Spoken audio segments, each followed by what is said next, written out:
Hi, my name is Henry Morgan. I'm the Quality and Test Manager here at Shellab Manufacturing.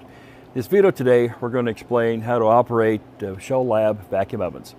In our family of ovens, the 1425, 1445, 1465, all utilize a Watt-Low controller as the main heart of the system.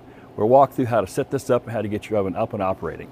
So let's take a look at the controller. Right off the bat, you'll see that we've got 6 buttons on the right-hand side and a digital display on the left-hand side. So let's look at the display first. Most obvious, you see 2 sets of large numbers. The top number in red indicates a temperature that's actually inside the chamber at any point in time. The lower number in green indicates the set point as we've programmed into our unit to get it to operate at. All ovens are set to run in degrees Celsius. We'll look a little lower, we're going to see 2 sets of numbers indicate a zone and a channel. You can ignore these are not used in these ovens, but the displays will still light up. If we look a little farther over, we see a small set of numbers of 1 through 8.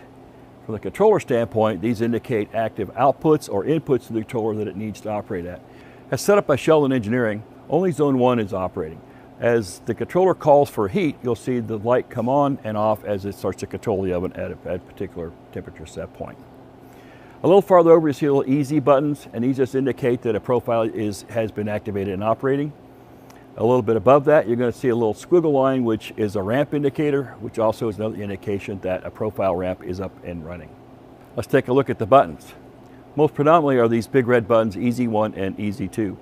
These can be set for different functions. However, how they're set up by Shellab Engineering is Easy 1 is programmed to start and stop a profile.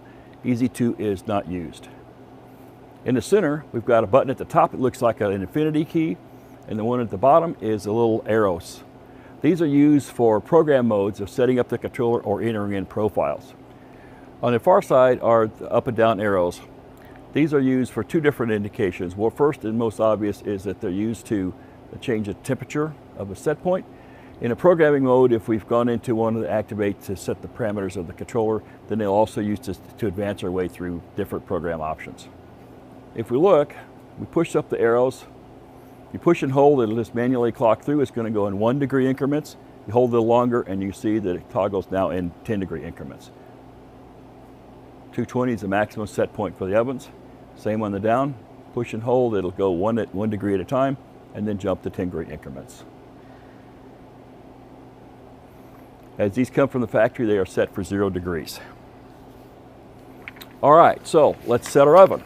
So you've taken the oven out of your box, you've got it set up on your bench. All you need to do is turn it on. Make sure your over temperature is set to maximum so it doesn't interfere with the controller. We're going to push the up arrow. Let's set it for 100 degrees. We push and hold. We get close to 100. We'll set it. It's now operating here in just a second. The controller's thinking about it. It's going to kick on. Our heating activated lights come on as well as the zone 1. The oven is now heating its way up to 100 degrees. So that's it. Easy. You're set up and operating. Your oven will now heat to 100 degrees. So for more information about Shellab products, check our website out at www.shellab.com. Thanks for watching.